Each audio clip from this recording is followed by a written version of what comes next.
વક્રતુંડ મહાકાય સૂર્યકોટિ સમપ્રભ નિર્વિઘ્नं કુરુ મે દેવ સર્વકાર્યેષુ સર્વદા યા દેવી સર્વભૂતેષુ વિદ્યારૂપેણી સંસ્થિતા નમસ્તસ્યે નમસ્તસ્યે નમસ્તસ્યે નમો નમઃ.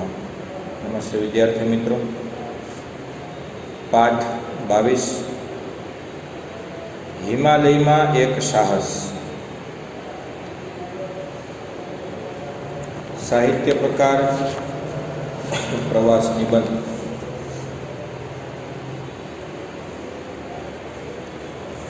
હિમાલયમાં એક સાહસની અંદર ભારતના સૌ પ્રથમ વડાપ્રધાન જવાહરલાલ નહેરુએ લખેલું આ નિબંધ છે. જન્મ 14 નવેમ્બર 1889, અવસાન 27/5/1964. જવાહરલાલ મોતીલાલ નહેરુનો જન્મ અલ્હાબાદમાં થયો હતો. જવાહરલાલ નહેરુના કુટુંબીઓ મૂળ કાશ્મીરના વતની હતા. વિદેશમાં વકીલાતનો અભ્યાસ કરીને તેમણે અલ્હાબાદમાં વકીલાત શરૂ કરી. ગાંધીજી સાથે આઝાદીની લડતમાં જોડાઈને સ્વાતંત્ર્ય સંગ્રામના અગ્રણી બન્યા. તેમને સાહિત્યમાં ખૂબ રસ હતો. Discovery of India, Glimpses of World History જેવા પુસ્તકો તેમણે અંગ્રેજીમાં લખ્યા. તેમની દીકરીને સ્વતંત્રતા વિશે લખેલા 30 પત્રોનું પ્રકાશન છે. Letter from a father of his daughter. Jawaharlal નહેરુએ એમની દીકરીને 30 પત્રો લખેલા. એ નામથી થયું. તેઓ ભારતના પ્રથમ વડાપ્રધાન હતા અને ભારત સરકાર તરફથી તેમને ભારત રત્નનું સન્માન પણ એનાયત થયું હતું. આખી ચોપડીની અંદર 3 વ્યક્તિઓ એવા છે કે જેને જ્ઞાનપીઠ એવોર્ડ પ્રાપ્ત થયો, જ્યારે એક વ્યક્તિ એવા છે કે જેને ભારત રત્નનું સન્માન મળ્યું છે, વડાપ્રધાન છે. અંગ્રેજી ભાષામાં લખાયેલી જવાહરલાલ નહેરુની મારી જીવન કથા મહાદેવભાઈ દેસાઈએ કરેલા ગુજરાતી અનુવાદમાંથી આ અંશને લેવામાં આવ્યો છે. એટલે કે અંગ્રેજીની અંદર લખેલી છે જવાહરલાલ નહેરુએ અને ગુજરાતીમાં અનુવાદ કર્યું છે મહાદેવભાઈ દેસાઈએ. સાહસિક નહેરુએ પોતાની એક ટુકડી સાથે હિમાલય સ્થિત અમરનાથની ગુફા સુધી પહોંચવાના હોમિયા સાથે પ્રવાસ કર્યો. હોમિયો એટલે કે એ જગ્યાનો જે જાણકાર હોય, ત્યાંનો જે રાહગીર હોય, વટે ત્યાંનો વ્યક્તિ હોય જે રસ્તાઓને ખાસ રીતે સમજતો હોય, જાણતો હોય. હિમાચ્છાદિત એટલે બરફથી ઢંકાયેલા શિખરો અને હિમ નદીઓ એટલે બરફ ઓગળવાની સાથે બરફની બનતી નદી વચ્ચેના આ સાહસિક પ્રવાસનું સરસ એટલે રસપૂર્વક વર્ણન આ કૃતિમાં જોવા મળે છે. અંતિમ ચરણમાં એટલે કે છેલ્લે પેરેગ્રાફ જે છે તેમાં જરૂરી સાધનોના અભાવે હિમ નદી પસાર કરતા ખોભણમાં નહેરુનો પગ લપસી પડતા દોરડાને કારણે બચે છે.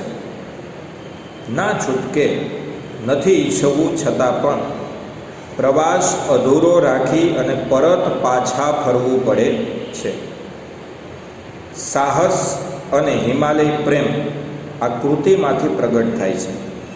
સાદી, સરળ અને સહજ શૈલીમાં લખાયેલા મન ભાવન વર્ણનોને કારણે કૃતિ હૃદયસ્પર્શી બની શકી છે. મન ભાવન વર્ણન એટલે નહેરુને જેવું ગમ્યું એવું જ એણે લખ્યું, એના મનને જેવું ફાવ્યું એવું જ એણે જણાવ્યું. એને જે ચિત્રો ગમ્યા, જે જગ્યાએ મુશ્કેલીઓ પડી અને ક્યાં અટક્યા ને ક્યાં ચાલ્યા, એ વિશેની તમામ રજૂઆત આમની અંદર જોવા મળી, એ એમણે લખેલી છે. લેખક કહે છે કે મારું લગ્ન થયું એટલે લગ્ન થયા એ સાલ એટલે એ વર્ષે ઉનાળાના કેટલાક મહિના અમે કાશ્મીરમાં ગાળ્યા. ગરમીનો માહોલ હોય એટલે સહજ રીતે ઠંડીના પ્રદેશમાં જવું કોઈ પણને ઈચ્છે, પણ અહીંયા તો એ કાશ્મીરના જ વતની હતા એટલે સ્વાભાવિક રીતે જોવા જઈએ તો એ ત્યાં જ હતા. કુટુંબને શ્રીનગરની ખીણમાં છોડીને, ખીણ એટલે અહીંયા એ પ્રદેશ, એ જગ્યા જ્યાં છે ત્યાં શ્રીનગરની ખીણવાળા વિસ્તારમાં જ્યાં તે લોકોનું રેસિડેન્ટ હોય ત્યાં છોડીને હું મારા એક પિતરાઈ ભાઈની સાથે અનેક અઠવાડિયા સુધી પહાડોમાં રખડ્યો અને લદ્દાખને રસ્તે ચડ્યો. લદ્દાખ ઉનાળાના મહિના એણે કાશ્મીરમાં કાઢ્યા નહેરુએ, લેખકે, ને શ્રીનગરની ખીણમાં છોડી અને પિતરાઈની સાથે અનેક અઠવાડિયા સુધી પહાડોમાં એ લેખક કેવું રખડ્યો અને લદ્દાખને રસ્તે ચડ્યો. તિબેટની સપાટી, તિબેટ આખું ક્ષેત્ર છે, આખો વિસ્તાર છે, કાશ્મીરથી ઉપરની બાજુમાં તિબેટની સપાટી તરફ જતા જંગલના ઊંચામાં ઊંચા પ્રદેશની એ સાંકડી અને નિર્જન ખીણો, અંડરલાઈન કરજો, સાંકડી એટલે કે રસ્તા છે કેવા છે, ટૂંકા છે, અને નિર્જન ખીણ એટલે જ્યાં કોઈ લોકો છે જ નહીં. આ મારો પ્રથમ અનુભવ હતો. તો પાછળ સ્વાધ્યાયમાં સીધું આપણે જોઈએ તો એમાં લખ્યું છે કે સાંકડી અને નિર્જન ખીણોમાં ફરવાનો લેખકનો 4 MCQ છે, એમાં સી જવાબ આવે, પ્રથમ અનુભવ હતો. ચોથો જવાબ આવે એ કંઈ કરી જ નાખજો, હારવાર MCQ સોલ્વ થઈ ગયું. ઝોજીલા ઘાટની તરફ, એક ઘાટનું નામ છે ઝોજીલા, યાદ રાખજો. સાવ વેરાન નકરો ખડક દેખાતો હતો. એ સાંકણી ખીણમાં આગળ ને આગળ અમે કૂચ કરતા ગયા. કૂચ કરવી એટલે આગળ ને આગળ અમે વધતા ગયા. અમારી બંને બાજુએ પહાડો ઊભા હતા. ખીણ હોય એટલે એ સાંકડી રસ્તામાં, સાંકડા માર્ગમાં ચાલતા હોય, કૂચ કરતા હોય એટલે બંને બાજુએ, અને ભાઈ પર્વતીય પ્રદેશ છે તો ત્યાં પહાડો જ હોવાના છે, સ્વાભાવિક છે, નદીઓ હોવાની છે, વૃક્ષો હોવાના છે. પહાડો ઊભા હતા, તેમના શિખરો ઉપર હિમનો મુકુટ ચળકી રહ્યો હતો. ત્યાં અંડરલાઈન કરજો. શિખર ઉપર શું ચળકી રહ્યું હતું તો તે હિમનો મુકુટ, બરફનો મુગટ હોય. પર્વતની ટોચ ઉપર એટલો બરફ જામેલો હતો, કાયદેસર કોઈ રાજાએ મુગટ પહેર્યો હોય એવી જ રીતે ચળકી રહ્યો હતો, એટલે ચળકાટ ધરાવી રહ્યો હતો, જળહળાટ કરી રહ્યો હતો. અને ઉપરથી નીચે, એટલે પર્વતના છેક ઉપરના ભાગથી લઈને છેક નીચેના તળિયાના ભાગ સુધી હિમના નાના પ્રપાતો, પ્રપાત એટલે ધોધ, બરફના નાના ધોધ અમારું સ્વાગત કરવાને જાણે અતિ મંદ ગતિએ ઉતરી રહ્યા હતા. બરફના ધોધ છે, બરફ ઓગળે અને જે લસરતો બરફ ઉપરની પર્વતીય ચોટ ઉપરથી પડે, શિખરો ઉપરથી પડે એટલે એક ધોધ થઈ જાય છે, પાણીનો ધોધ, એવી રીતે બરફનો ધોધ.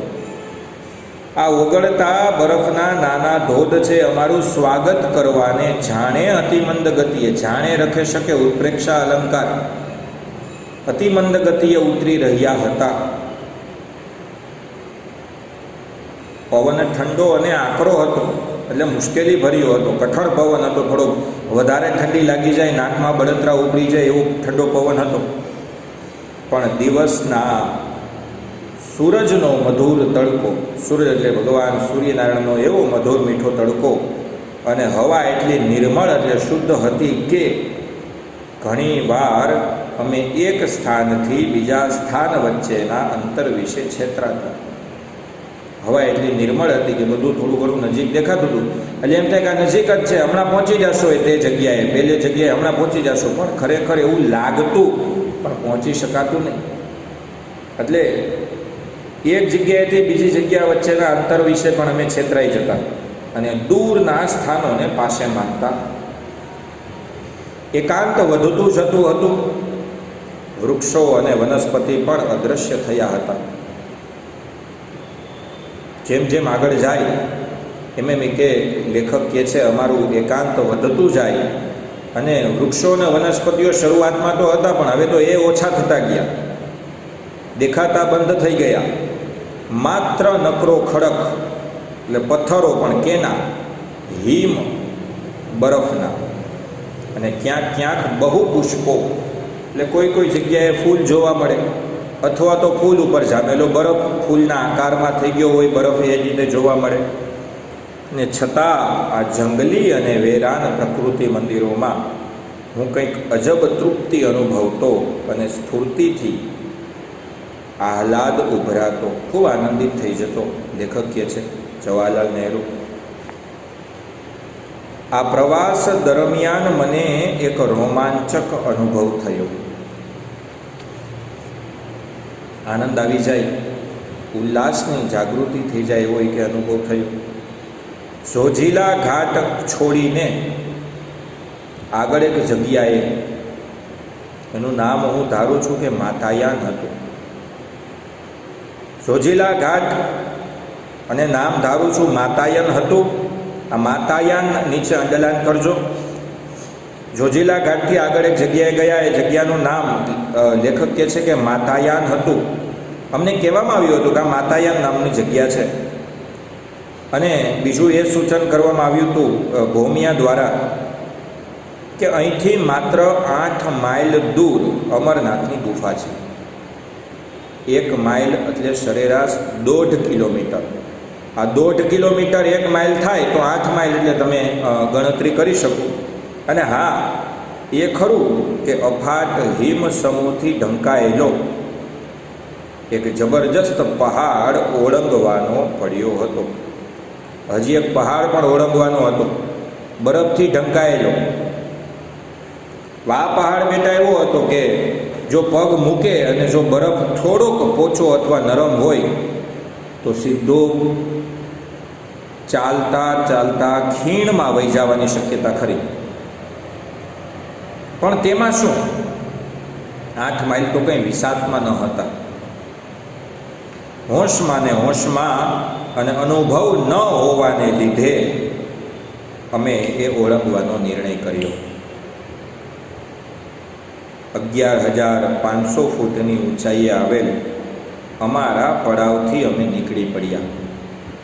હવે સમજૂતીમાં ઘણી વખત એવી મિસ્ટેક થઈ જતી હોય કે ઘણા એ વિચાર ઓહો 11,500 ફૂટ ચડી ગયા હતા. તો એવું નથી. 11,500 ફૂટેથી તો એ નીકળ્યા હતા. એટલે 11,500 ફૂટે તો એ બાય હેલિકોપ્ટર કે ગમે એ રીતે ત્યાં પહોંચી તો ગયા જ હતા. ત્યાંથી એ ચડવાનું ચાલુ કરે છે, ત્યાંથી એ આગળ વધવાનું ચાલુ કરે છે. ઘણી વખત વિદ્યાર્થીઓને એમ થાય ઓહો સાવ નીચે પર્વતથી ચડવાનું ચાલુ કર્યું હશે, કેમ કે હજી આગળ જતા તો 15,000 16,000 એવું લખેલું આવે છે. કેમ કે ઓહો 15,000 16,000 ફૂટ ઉપર ચડ્યા છે. નહીં, 11,500 ફૂટે તો એ લોકો ત્યાં રોકાયા હતા અને ત્યાંથી એણે એની યાત્રા અમરનાથની ચાલુ કરે છે, બર્ફીલા બાબાની યાત્રા ચાલુ કરે છે. અને એક નાનકડી ટુકડી લઈ ને પહાડ ચડવા માંડ્યો. ત્યાંનો એક ભરવાડ અમે ભૌમિયા તરીકે સાથે લીધો. ઘેટા બકરા ગાયો ભેંસો ચરાવતો ભરવાડ જ્ઞાતિના એક વ્યક્તિને એ કે અમે સાથે લીધો. શું કામ? કે એ ત્યાંના ભૌમિયા કહેવાય. ભૌમિયા એટલે જગ્યાના જાણકાર. શું કર્યું તો કે સૌ એટલે કે બધા જ દોરડાની સાંકળેથી એકબીજાની સાથે સંકળાઈને એટલે જોડાઈને અનેક હિમ નદીઓ ઓળંગતા અમે ચડતા ગયા. પર્વત છે, પર્વતને અમે ચડતા હતા, વચ્ચે કોઈ જગ્યાએ છે હિમ નદી આવતી હતી, પણ છતાં પણ અમે ચડતી હિમ નદીઓને પાર કરતા કરતા ચડતા ગયા અને અમારી મુશ્કેલીઓ વધતી ગઈ. સ્વાભાવિક છે કે ભગવાન મહાદેવની યાત્રા કરવી હોય તો ભાઈ મુશ્કેલી તો થોડીક ભોગવવી પડે. ભગવાને પરીક્ષા કરે કે આને મારા પ્રત્યે કેટલી શ્રદ્ધા છે ભાઈ. અને શ્રદ્ધા વિશ્વાસ રૂપિણવ, જેને શ્રદ્ધા હોય એ ભગવાન સુધી પહોંચી શકે. આ નથી પહોંચ્યા લેખક, એને થોડી મુશ્કેલીઓ આવી ગઈ, સાધન સામગ્રી ખૂટી ગયા, શું કરે? શ્વાસ લેવો કંઈક મુશ્કેલ થઈ પડ્યું. અમારા મજૂરો, એટલે લેખક જે છે જવાહરલાલ નહેરુ, એણે મજૂરો સામાન અને ભોજન માટે સાથે લીધા હતા. એ ભારથી લદાયેલા નહોતા. હવે એટલી બધી ટુકડી હોય તો ભાર ન હોય એવું બને, પણ એણે લખ્યું છે ને આપણે વાંચીએ છીએ, ભારથી લદાયેલા ન. હવે ખાલી વગર વજને ચડવું હોય ને એ પર્વત ઉપર તો પણ મુશ્કેલી પડે, કેમ કે એક તો બરફ સાથે ઠંડીનો માહોલ અને ઓક્સિજન પાતળો થતો જવો, હવા પાતળી થતી જવી. જેમ ઊંચાઈએ ચડીએ ને એમ ઓક્સિજન ઘટતો જાય. 9મા ધોરણમાં માઉન્ટ એવરેસ્ટ ચડવા માટે જે અરુણિમાનું પાઠ આપણે ભણ્યા તો એમાં શું છે, ઓક્સિજન ખાલી થઈ જાય છે. અને ઓલો શેરપા હતો, પછી એ સામે બીજો કોઈ એક વ્યક્તિ છે જેને મળે છે ને 2 બાટલા લઈને ચડતો હતો ને એણે 1 બાટલો આપ્યો. નકર કેટલા બધા ઉપર એને ઝંડો ફરકાવ્યો અરુણિમાએ, તો એણે લખ્યું જ છે કે કેટલા બધા લોકો આ પર્વતને માઉન્ટ એવરેસ્ટને ચડવાના પ્રયાસોમાં અમુક જગ્યાએ દટાઈ ગયા, મૃત્યુ પામ્યા. ઓક્સિજન પૂરો થઈ જાય, મૃત્યુ પામે. તો કોઈ જગ્યાએથી દોરી છે, ખીલાખીલી છે, છૂટી જાય, પડી જાય, મૃત્યુ પામે. શ્વાસની તકલીફ થઈ જાય, ઠંડી લાગી જાય, મૃત્યુ પામે. અરુણિમાનું શું થવાનું હતું? એ જ થવાનું હતું, પણ એણે લખ્યું છે કે હિંમતે મરદા તો મદદે ખુદા. એટલે ભગવાન કેમ જાણે કે એક રક્ષકને મોકલ્યો હોય એમ સામે એક વિદેશી છે 2 બાટલા લઈને ચડતો હતો, એમાંનો 1 બાટલો છે એ શેરપા તરફ ફેંક્યો.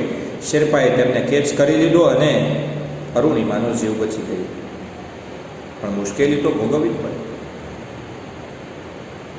અડગ મનના મુસાફિરને રસ્તો પણ નડતો નથી. મન તમારું અડગ હોવું જોઈએ, સ્થિર હોવું જોઈએ. આ સુવિચાર પણ છે. કદમ અસ્થિર હો એને કદી રસ્તો જડતો નથી, અને અડગ મનના મુસાફિરને હિમાલય પણ નડતો નથી. જેની વિચારધારા જ નબળી હોય બેટા, એ વ્યક્તિ કંઈ કરી ન શકે. એના માટે પોસિબલ હોય એ ઇમ્પોસિબલ થઈ જાય. પણ જેને કામ કરવું જ છે, જેને સફળ થવું જ છે, એ કદાચ મુશ્કેલીનો સામનો કરીને પણ આગળ વધી શકે. બીજું એક બેસ્ટ ઉદાહરણ આપું અરુણિમા સિમાઈ. તો ધોરણ 10ની સંસ્કૃતની પાઠ્યપુસ્તકની અંદર હું ન ભૂલતો હોય ત્યાં સુધી લગભગ સમજો કે 32 નંબરનો પેજ અને છેલ્લો શ્લોક, 32 નંબરનું પેજ, 7મું ચેપ્ટર છે સુભાષિત કુસુમાની, અને એનો છેલ્લો શ્લોક છે કે પ્રારંભતે ન ખલુ વિઘ્ન ભયે ન નિશ્ચય પ્રારભ્ય વિઘ્ન વિહતા વિરમંતિ મધ્યઃ પ્રારભ્ય ચોત્તમ જનાન પરિત્યજંતિ વિઘ્નૈ પુનઃ પુનરપી પ્રતિહન્યમાના. 3 પ્રકારના માણસોનો, 3 પ્રકારના લોકોનો તેમાં ઉલ્લેખ કર્યો છે. એમાં પહેલા પ્રકારનો માણસ કેવો છે? તો કે પહેલા પ્રકારનો માણસ એવો છે કે એને કામ કરવું પણ બીક લાગે છે, એટલે કામ ચાલુ જ નથી કરતું. બીજા પ્રકારનો માણસ એવો છે કે એણે કામ ચાલુ કર્યું છે પણ મુશ્કેલી આવી એટલે પરિત્યજંતિ, છોડી દીધું. એકે તો કામ ચાલુ જ નથી કર્યું, નીચ પ્રકારનો માણસ કીધો. બીજો છે એને મધ્યમ પ્રકારનો માણસ કીધો,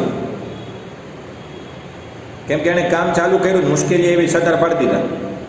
પણ ત્રીજો કેવો છે કે વિઘ્નૈ પુનઃ પુનઃ રપી પ્રતિહન્યમાન, વારંવાર વિઘ્નો એને હણતા હતા. મુશ્કેલી તો એને પહેલેથી હતી જ, છતાંય પ્રારભ્ય ચ ઉત્તમ જનાહ ન પરિત્યજંતિ, એણે ચાલુ કરી દીધું અને મને છોડતો જ નથી એ ઉત્તમ પ્રકારનો માણસ છે. અહીં એ જ છે કે જેના કદમ અસ્થિર હોય એને રસ્તો ન મળે, સામો હોય તોય ન દેખાય, અંધા કાનૂન જેવું કામકાજ થઈ જાય. પણ ભલે ને આંખ ન હોય તો એ ડિવાઈડર પાર કરી દે, કેમ કે એને વિશ્વાસ છે કે હું ભટકાઈશ નહીં અને હું રસ્તાને પાર કરી દઈશ. આ વસ્તુ છે, આ સમજવા જેવી વાત છે. એક્સિડન્ટના માહોલની વાત કરીએ તો તમે જોજો આંખોવાળા જ ભટકાય છે. કોઈથી જોયું કે અંધ વ્યક્તિ ભટકાયો નહીં, એ ધીમે ધીમે રોડ ક્રોસ કરી જાય લાકડીના ટેકે ટેકે, પણ એ ભટકાય નહીં. કેમ કે ભગવાને એની એક વસ્તુ ન આપી હોય તો સામે 10 વસ્તુ પોઝિટિવ એની પાસે હોય, અને આપણી પાસે પોઝિટિવ હોય તો આપણે નેગેટિવ બનાવીએ. અને મને સારું એ નથી સમજાતું કે ભગવાને પશુઓને પક્ષીઓને બનાવ્યા આડા પણ ચાલે સીધા, અને માણસોને બનાવ્યા સીધા ચાલે આડા. સમજવા જેવી વાત છે.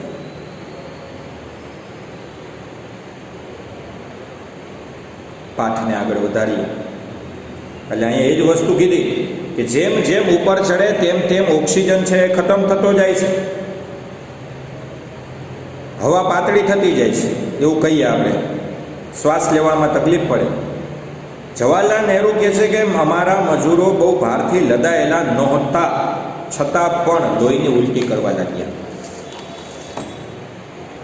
હિમ પડવા લાગ્યું, બરફ છે પડવાનું ચાલુ થઈ ગયું, અને હિમ નદીઓ ભયાનક અને લપસણી થઈ પડી.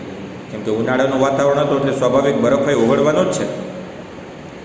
અમે થાકીને લોથ થઈ ગયા. થાકીને લોથ થઈ જવું એટલે ત્યાં ઉપર તમે લખજો અતિશય થાકી જવું. અને એક એક ડગલું ભરતા કંઠે પ્રાણ આવતા હતા. તો એનો પણ રૂઢિપ્રયોગ લખ્યો છે, કંઠે પ્રાણ આવતા હતા, ત્યાં અંડરલાઈન કરીને લખી નાખજો. ખૂબ જ મુશ્કેલ કાર્ય હોવું. એટલે મુશ્કેલી વગર તો સિદ્ધિ મળે જ નહીં, એ તો સ્વાભાવિક છે. મેં પરીક્ષા આપી તો મને મુશ્કેલીઓનો સામનો મારે પણ કરવો પડ્યો છે. મુશ્કેલી વગર ભાઈ સિદ્ધિ મળે જ નહીં. અને જેને મળી જાય છે એને પછીથી મુશ્કેલી મળતી હોય, એને સીધી પ્રાપ્તિ થાય, કદાચ એને કીર્તિ યશ મળી જાય તો પણ એ ક્ષણભર માત્ર ના હોય, ક્યારે ચાલ્યા જાય ખબર ન પડે. શનૈ પંથા શનૈ કંથા શનૈ પર્વતમસ્તકે શનૈર્વિદ્યા શનૈર્વિત્તમ પંચેતાની શનૈ શનૈ. 4-5 વસ્તુ એવી છે કે ધીમે ધીમે મળે તો જ સારું. અને પણ અમે જળસાની જેમ અમે ચડવું ચાલુ રાખ્યું. જળસાનું પણ આમાં લખ્યું હતું કે જળશું એટલે શરીરે મોટું પણ અક્કલમાં ઓછું. શબ્દ સમૂહનો પહેલો જ શબ્દ સમૂહ છે. શરીરે મોટું અને અક્કલમાં ઓછું, એને જળશું કહેવાય. એ કે અમે મૂર્ખાની જેમ અમે ચડવાનું ચાલુ કર્યું. લેખકનો અહીંયા એવું કહેવાનો શબ્દાર્થ બને. મુશ્કેલી હતી, અતિશય થાકી ગયા હતા, મારે શ્વાસ લેવો મુશ્કેલ થઈ પડ્યો હતો, કંઠે પ્રાણ આવી ગયા હતા, છતાં પણ અમે મૂર્ખાની જેમ ચાલુ રાખ્યું. માથું ઊંધું નાખી એને પર્વત ચડવાનું ચાલુ રાખ્યું. અમે અમારે પડાવેથી એટલે કે જે 11,500 ફૂટની વાત કરે છે ત્યાંથી સવારે 4 વાગ્યે નીકળ્યા હતા, અને 12 કલાકના સતત ચડાણને અંતે જોઈએ છીએ તો અમારી સામે એક વિશાળ હિમ સરોવર પડ્યું હતું. 12 કલાક સતત ચડ્યા અને અંતે જોઈએ છીએ તો અમારી સામે એક વિશાળ હિમ સરોવર પડેલું છે, અને હિમાચ્છાદિત શિખરોથી વીંટળાયેલું આ ભવ્ય દ્રશ્ય દેવોના મસ્તક ઉપર મુકુટ જેવું લાગતું હતું. અંડરલાઈન કરજો કે એક વિશાળ હિમ સરોવર હતું, બરફથી ઢંકાયેલું, આચ્છાદિત એટલે ઢંકાયેલું, બરફથી ઢંકાયેલા શિખરોથી વીંટળાયેલું આ ભવ્ય દ્રશ્ય દેવતાઓના માથા ઉપર રાખેલા મુગટ જેવું લાગતું હતું. પણ હિમ અને ધુમ્મસ પડતા જતા હતા ધુમ્મસ એટલે ભેજવાળું વાતાવરણ હતું થોડુંક, એટલે આ દ્રશ્ય પણ અમારી નજર આગળથી અદૃશ્ય થઈ ગયું.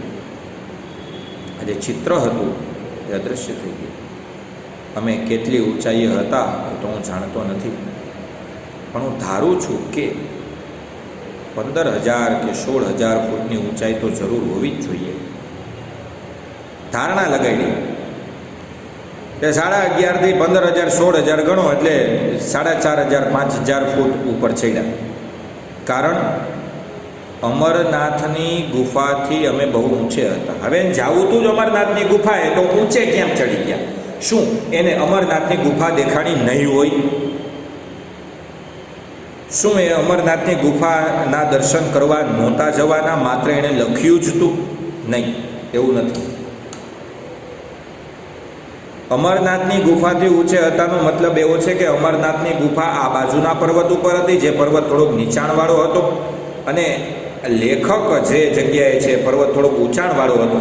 એટલે અહીંયા લેખક જવાહરલાલ નહેરુ એમ કહે છે કે અમે અમરનાથની ગુફાથી ઊંચાઈ ઉપર હતા, એટલે સામેના પર્વત ઉપર હતા. હવે સામેની બાજુ જે પર્વત છે થોડુંક નીચાણવાળો છે, અને નીચેના પર્વતમાં બર્ફીલા બાબા અમરનાથની ગુફા છે. આવો અર્થ થાય. ઘણા એમ કે અમરનાથની ઉપર ચડી ગયા. નહીં, અમરનાથની ગુફા તો બીજા પર્વત ઉપર હતી, આ તો કોઈ ઊંચાઈના પર્વત ઉપર ત્યાં હતા. એટલે કહે છે કે અમરનાથની ગુફાથી અમે બહુ ઊંચે હતા. હવે લગભગ અડધા માઇલનું આ હિમ સરોવર ઓળંગીને પેલે પાર આવેલી ગુફાએ પહોંચવાનું હતું.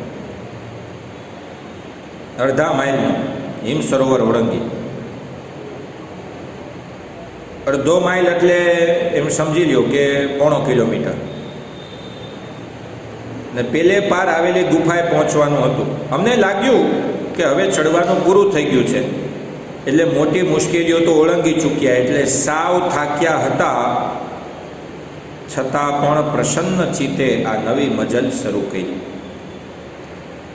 થાકી ગયા હતા અને એમ લાગ્યું કે હવે બસ થોડુંક જ ચડવાનું રહી ગયું છે. તો પછી મેં આનંદથી મોજ મજાથી અમે તો કે ચડવાનું ચાલુ કર્યું. રસ્તામાં અનેક જગ્યાએ હિમ નદીઓમાં મોટી ખોભણો આવતી હતી. ખોભણ એટલે ગુફા કયો, ખીણ કયો, ખાઈ કયો, બધું સરખું લખ્યું જ છે. બરોબર છે. ખોભણ એટલે ખો એટલે ખાઈ અથવા તો ગુફાઓ. ચાલતા હોય એક પર્વત ઉપર ચાલી રહ્યા છે, અને આ પટ્ટીએ ચાલી રહ્યા છે. આ પટ્ટીએ ચાલતા અચાનક જ એક સાંકડો રસ્તો છે, સાંકડા રસ્તા ઉપર આમ ચડી રહ્યા છે, ચાલી રહ્યા છે. અચાનક જ ત્યાં બાજુમાં ખીણ છે, અહીંયાથી ચાલતા ચાલતા સેજ નીચા નમે એટલે સીધા ખાઈમાં કરી જાય, કેમ કે આખી ખીણ જ હોય. એટલે જ તો એને ભૂમિઓ સાથે લેવો પડે, નકર તો ભલે 100 જણા ગયા હોય પણ એમાં એકેય પાછો ન આવે. અને ખીણ કાંઈ 50 ફૂટની 100 ફૂટની ઊંડી ન હોય, તો 1000 ફૂટ ઊંડી હોય. કેમ કે આ 15,000 ફૂટ ચડ્યા હોય તો 15,000 ફૂટ ઊંડી ખીણે હોય, બની શકે. 2 પર્વતના ભાગ હોય અને પર્વતને છેડે જ હાલતો હોય ને હેઠા વ્યા જાય, ગોઈતાય ન જડે. ઉપરથી રાડ નાખો તો સંભળાય નહીં. એટલે કે અમને લાગ્યું કે હવે ચડવાનું પૂરું થઈ ગયું ને મુશ્કેલીઓ ઓળંગી ચૂક્યા હતા, થાક્યા હતા, છતાંય પ્રસન્ન ચિત્તે નવી મજલ શરૂ કરી. રસ્તામાં અનેક જગ્યાએ હિમ નદીઓમાં મોટી ખોભણો આવતી હતી, અને અનેક ઠેકાણે તાજું હિમ પડવાને લીધે આવી ખોભણો દેખાતી નહોતી. અજાણતા પગ મુકાયો તો ગળગપ્યા એમ સમજી ગયો. ને સાચે તેમ થયું. આ તાજા પડેલા હિમથી હું તો છેતરાયો અને મારું આવી બન્યું. મેં પગ મૂક્યો કે તરત જ બરફ ધસી પડ્યો અને હું એક ભયાનક અને પહોળી ખોભણમાં લપસ્યો. આ ખોભણ તો એક ભયાનક ઊંડી ખાઈ હતી, અને એમાં જે ગયો એ યુગોના યુગો સુધી ત્યાં સુરક્ષિત રીતે દટાઈ જ રહીએ, પછી તો વાત જ રહેવા દેવાની. એ વિશે કશી શંકા નહોતી. પણ પેલા દોરડાએ મને પકડી રાખ્યો. ખોભણની એક બાજુ વળગી રહ્યો અને મને ખેંચી કાઢવામાં આવ્યો. આથી અમારા તો હાજા જ ગગડી ગયા. છતાં અમે અમારી કૂચ ચાલુ રાખી. પણ આ ખોભણોની સંખ્યા અને વિશાળતા વધતી જતી હતી અને અમારી પાસે આમાંની કેટલીકને ઓળંગવાના સાધન સામગ્રી રહ્યા નહોતા. એટલે આખરે થાકીને સાવ નિરાશ થઈ અમે પાછા ફર્યા અને અમરનાથની ગુફાના દર્શન કરવાના રહ્યા તે રહી જ ગયા. ભાગ્યમ ફલતે સર્વદા, મેં પહેલાં જ કીધું જેના ભાગ્યમાં હોય એને જ અમરનાથ દાદા દર્શન આપે ભાઈ, કેમ કે એમાં તો તંદુરસ્તી પણ જોવી પડે.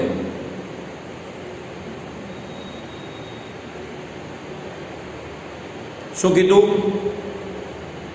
કે અહીંયા એણે વચ્ચેથી જ કીધું કે એક ઊંડી ખાઈ હતી અને યુગોના યુગો સુધી ત્યાં સુરક્ષિત રીતે દટાઈ રહી, એમાં કોઈ શંકા નહોતી ને એક દોરડાએ મને પકડી રાખી. મારો તો પગ લપસી જ ગયો હતો. જવાહરલાલજી કે મારો તો પગ લપસી જ ગયો હતો, ખોભણની એક બાજુ વળગી રહ્યો અને મને ખેંચી કાઢવામાં આવ્યો. આથી અમારા તો હાજા ગગડી જ ગયા. હાજા ગગડી જવા એટલે લખ્યું છે ખૂબ ગભરાઈ જવું. અમારા તો હાજા ગગડી જ ગયા, છતાંય અમે અમારી કૂચ ચાલુ રાખી, ચડવાનું ચાલુ રાખ્યું. પણ આ ખોભણોની સંખ્યા અને વિશાળતા વધતી ગઈ. આ ખાઈ આગળ ને આગળ એટલી ઊંડી હતી ને વધારે વધારે ખીણો નોખી નોખી જગ્યાએ જોવા મળતી હતી અને અમારી પાસે આમાંની કેટલીકને તો ઓળંગવાના સાધન સામગ્રી પણ રહ્યા નહોતા.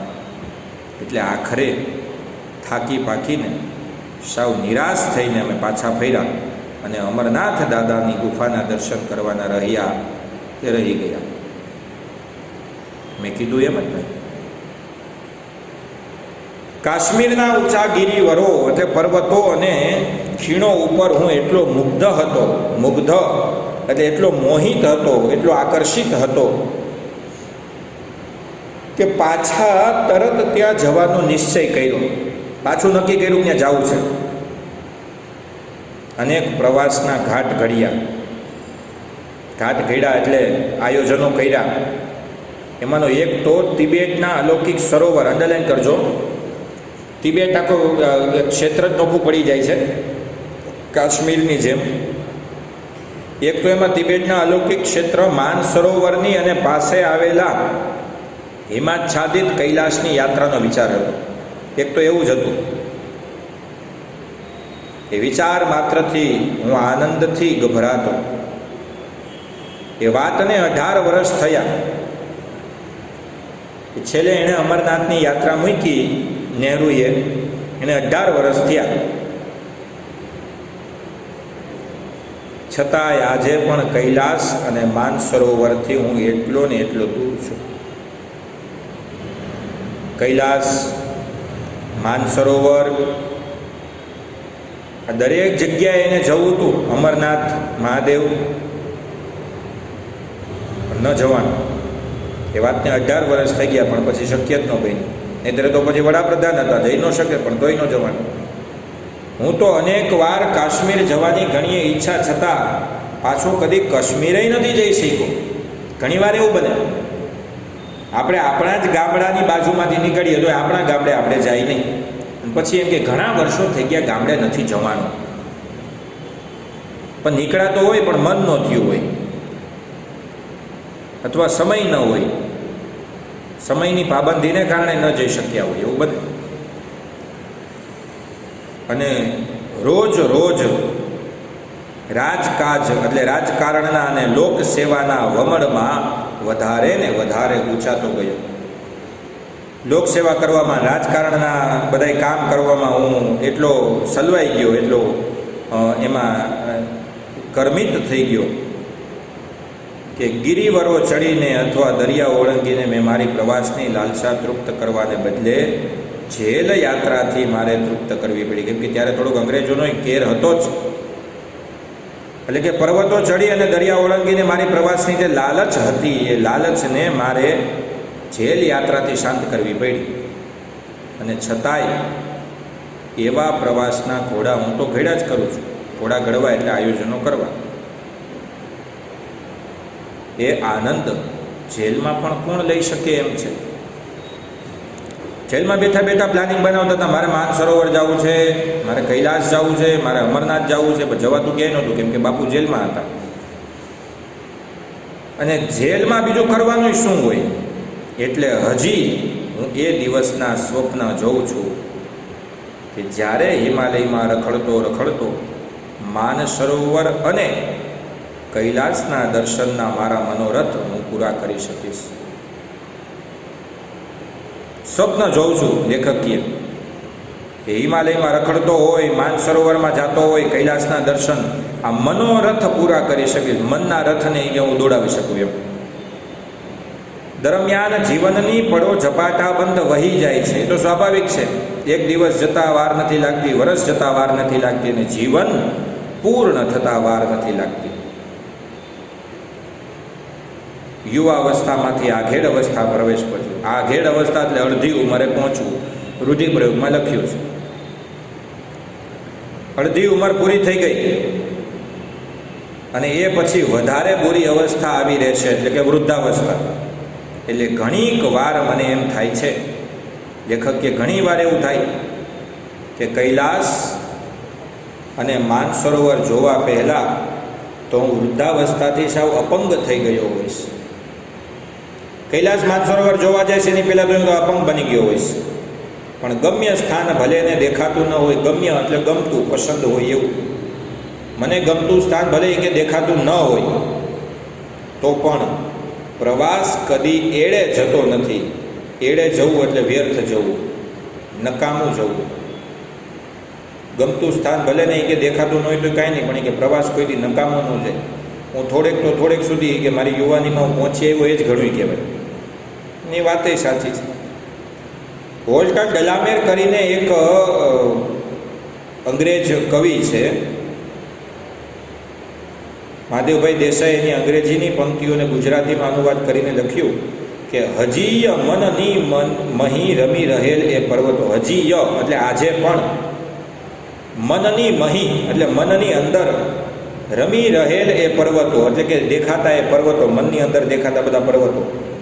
દિશે બહુ ડરામણા, પર્વતો બહુ ડરામણા લાગે છે, બીવડાવતો ભયંકર પર્વતો લાગે છે.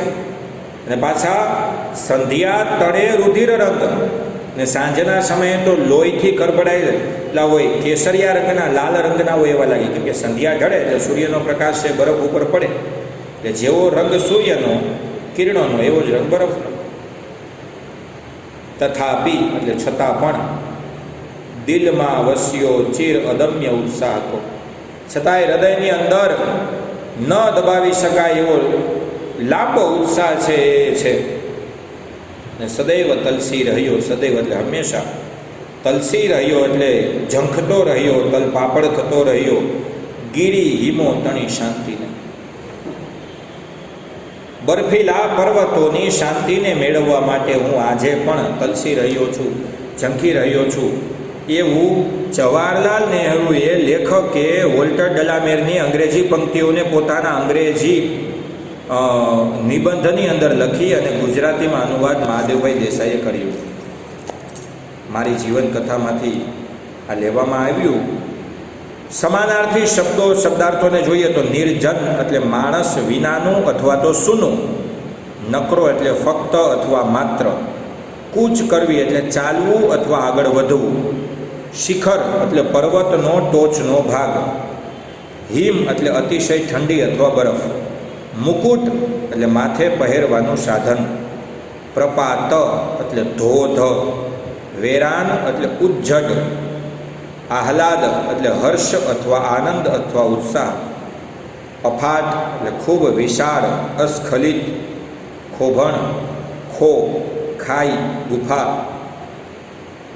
યુવાવસ્થા એટલે યુવાનીની અવસ્થા, લાલસા એટલે ઈચ્છા, ગિરિવર એટલે પર્વતોમાં શ્રેષ્ઠ. વિરુદ્ધાર્થી શબ્દો છે. નિર્મળ તો મલિન, વિશાળ તો સંકુચિત, ભવ્ય તો સામાન્ય, પ્રસન્ન તો ઉદાસ, દ્રશ્ય તો અદ્રશ્ય, સુરક્ષિત તો અસુરક્ષિત. મારી પાસે થોડી જૂની પાઠ્યપુસ્તક છે એટલે કદાચ એક બે વિરુદ્ધાર્થી વધેલા હોય તો વાંચી લેવા.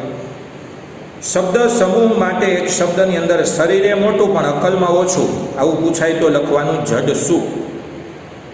હિમાલયમાંથી નીકળતી ખૂબ ઠંડા પાણીના પ્રવાહવાળી નદી તો હિમ નદી. રસ્તાનો જાણકાર તો ભૌમિયો, કુદરતનું સુંદર ધામ એટલે પ્રકૃતિ મંદિર, બરફથી ઢંકાયેલું તો હિમાચ્છાદિત, વહેતા પાણીમાં થતું કુંડાળું તો એને કહેવાય વમળ, કાષ્ઠખંડ પાઠમાં આવે છે એ. જ્યાં જવાનું ધાર્યું છે તે સ્થાન એટલે ગમ્ય સ્થાન, રાજકારણને લગતું કાર્ય એટલે રાજકાજ, રૂઢિપ્રયોગ છે. થાકીને લોથ થઈ જવું એટલે અતિશય થાકી જવું. કંઠે પ્રાણ આવવા એટલે ખૂબ જ મુશ્કેલ કાર્ય હોવું. હાજા ગગડી જવા એટલે ખૂબ ગભરાઈ જવું.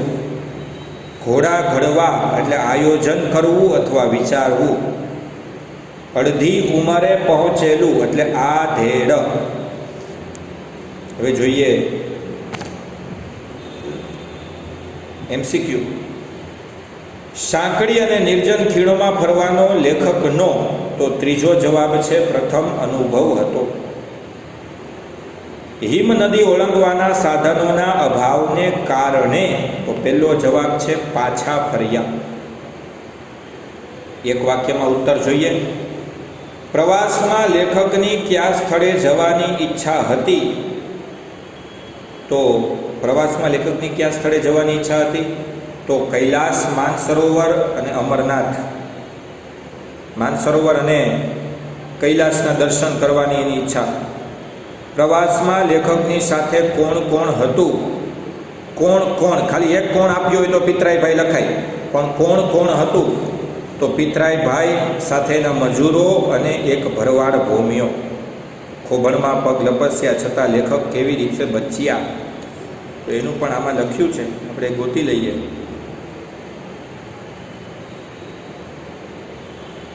દોરડાને પકડીને એ એક બાજુ વળગી રહ્યા અને બચી ગયા. વિદ્યાર્થીની પ્રવૃત્તિમાં જોઈએ તો કાકા સાહેબ કાલેલકરનું હિમાલયનો પ્રવાસ પુસ્તકમાં પણ ખૂબ સારું છે. જવાહરલાલ નહેરુનું ડિસ્કવરી ઓફ ઇન્ડિયાનું ગુજરાતીમાં અનુવાદ પણ બહુ ખૂબ સારું છે. શિક્ષકની ભૂમિકામાં જોઈએ તો હિમાલયમાં એક સાહસ એ આત્મકથાનો અંશ પણ છે. અંગ્રેજીમાં લખાયેલી આત્મકથા છે, મહાદેવભાઈ દેસાઈએ કરેલો અનુવાદ છે, એટલે એને પ્રવાસ એવો સાહિત્ય પ્રકાર આપ્યો. જેલ નિવાસ દરમિયાન 1934-35માં પંડિત જવાહરલાલ નહેરુએ મારી જીવનકથા વિશે વિદ્યાર્થીઓને માહિતગાર કરવા માટે અંતે પંડિતજીએ ટાંકેલી વોલ્ટર ડલામેરની અંગ્રેજી પંક્તિઓ ઉપરથી મહાદેવભાઈ લખેલી અનુદિત પંક્તિઓ સ્વયં એક કવિતાની કક્ષાનો ભાવ અનુવાદ છે. બરાબર, આ માહિતી પણ મેં તમને આપી દીધી, અહીંયા સુધી રાખીએ. કોઈ પણ પ્રવાસમાં જઈએ એ પ્રવાસનો અહેવાલ તમે લખી શકો. અહેવાલ લેખન મેં સમજાવ્યું છે, લખી શકાય. નિબંધ, નિબંધિત નિબંધ, હજી થોડાક નિબંધો વાંચવાના આપણે બાકી છે, જેને આપણે પછીના લેક્ચર્સ વગેરેમાં જોઈએ. તો આ સાથે જ ખાસ એક હોમવર્ક આપું છું કે બધા જ વિદ્યાર્થીઓ 1 થી 10 ચેપ્ટરના પાઠ્યપુસ્તક, એક મેં તમને લગભગ તો મારા ખ્યાલથી હોમવર્ક આપ્યું છે. 1 થી 5 ચેપ્ટરના સવિસ્તાર કર્તાકૃતિ પરિચય સાથે, બરાબર છે. 1 થી 5 ચેપ્ટરના કર્તાકૃતિ પરિચય સાથે સવિસ્તાર લખાઈ જાય, એ 8 જેવા સવિસ્તાર છે એ લખાઈ જાય, એટલે એ સાથે 6 થી 10ના સવિસ્તાર લખવાનું ચાલુ કરી દેવાનું 2 વાર. એક સવિસ્તાર 2 વાર લખશો તો જ યાદ રહેશે દીકરા, ખાસ યાદ રાખજો. એટલે ફરજિયાત પણ એક સવિસ્તાર છે 2 વાર લખવો, એને પાકો કરવો.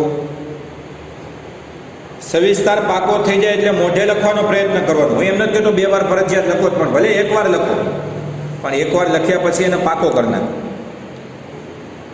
એક્ઝામ્પલ તરીકે 6થા ચેપ્ટરની વાત કરીએ